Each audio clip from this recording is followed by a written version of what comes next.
will play a little bit with the kick defenses from the kicks, and I'll just give a short explanation of the way I feel and think about it here. Again, usually when we think about kick defenses, we think of a specific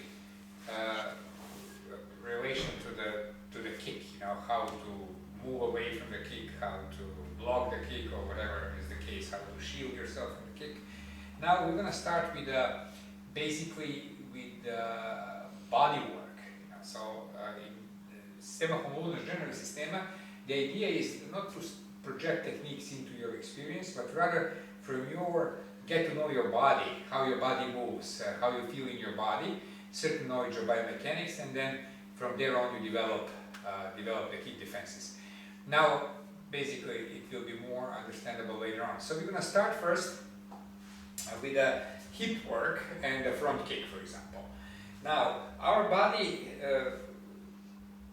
has a specific way of moving, you know, and our movement is happening around the joint area. So the hip area here, now when you see the circle, for example, now we can explore how much we can expand to different, so for example, this would be a maximum expansion to the side and to the back, just hip movement, and to the side and forward and everything. And then we can do the same thing as a figure 8. And I'll explain, if you can drag and stay straight. Now imagine that we have a line here, okay, and I'm standing, for example, and dragon is going to do a slowly front kick forward. So this would be a push me, yes. This would be a front kick towards the stomach area, okay. Now he's going to go straight towards the line, and I'm going to move, see, capacity of the body, okay, without, so we are trying to get into the possibilities of the movement, rather than just learn how to move away or block the kick, without really being totally unconscious about possibilities there. So we start with the capacity of the body. Body can move this way, see, can move figure 8, circles and whatever, all this mobility of the hips, different ways.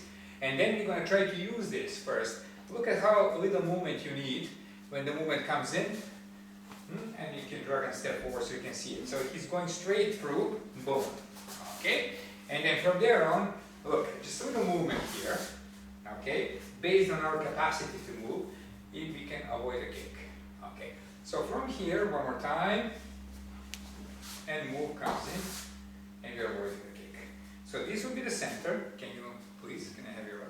And from here on, oh, this is a straight line here, and look at this. Just a little movement here, and collapses.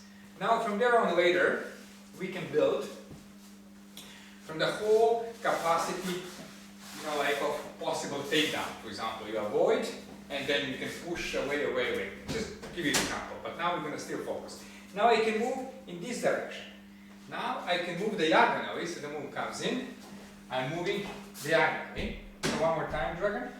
If you can just straight line where my stomach was. There you go. Okay, so one more time, slowly. We can move to the side. See? I'm still keeping, I'm preserving. My posture is correct. I'm still straight. And the kick went through.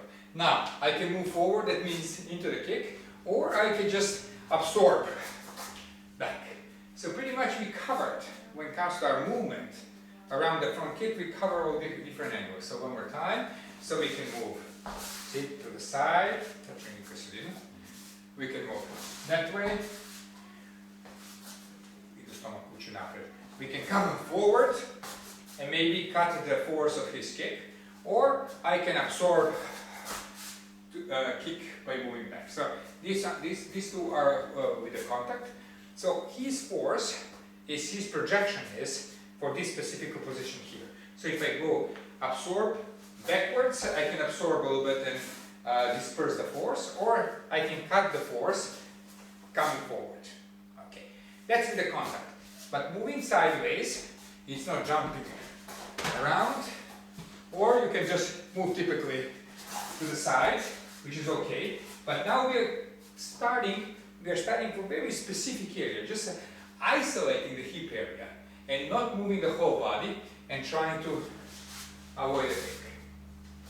So from forward to the back. Okay? Now, Now, this is very, very basic way of using our body. So before we use moving in the space, using our legs for defenses, and using our arms, we're going to try to work with our body. So one of the drills can be that you can put your arms behind, and person comes in, and then move. Or, yeah.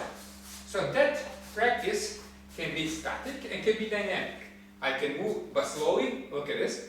Now, what's specific about this, now that we are not working only in very static way, just doing these two movements, but we have to learn how to move in a space and within our body. So I can move in a space and within our body, go slowly. So it's not just moving this way, but rather in a space and within our body. So we can move within our body and we can move in a space. So typical movement is just to step to the side, for example, moving in a space. Usually this is how we learn to do the defenses plus different types of blocks, but now we're going to add this. So sometimes I don't have enough time, but I just move a little bit within my body. I don't have time to move in the space. And idea is to combine, so we can do it freely, lightly, move around. So see, I'm feeling and I'm moving around, stepping back, stepping to the side, moving the hips, moving around. Okay, good. Now, why is this important? This will be a play. The first one, we would analyze possibilities of the movement. Where can I move my hip? How can I move the hip? Second one is start playing. So suddenly then you have so many little tiny movements that are not specifically proper structure, but maybe just move a little bit like this, a little bit like that. It's based on playfulness. Now when you play, you're always anew. Every situation is different. You learn how to move, okay, and feel under 360 degrees. So you're not standing only straight, but you are here, kick comes here, you step back. You are close, you escape that way. You're moving this way.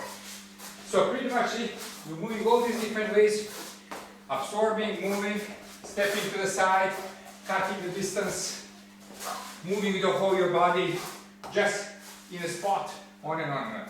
And every time you play, instead of do only repetitive movement, back and forth, your body is learning how to adjust to the need, how to adjust and respond to particular movement, rather than just learning and creating a habit of specific response in a specific context. Here we always change the context by movement. We start playing, and then eventually that cannot be imitated.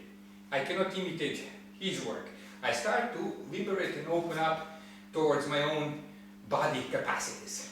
And therefore it's just a matter of playfulness, lots of play, lots of difficult situation under different speed, and eventually your body becomes your own. You're regaining your body from technical, that you're trying to place your body in a specific technical construct, rather than you liberate and you start to create in a moment based on specific situation of your body size, of your capacities, of your age, whatever. So you're regaining your way of working.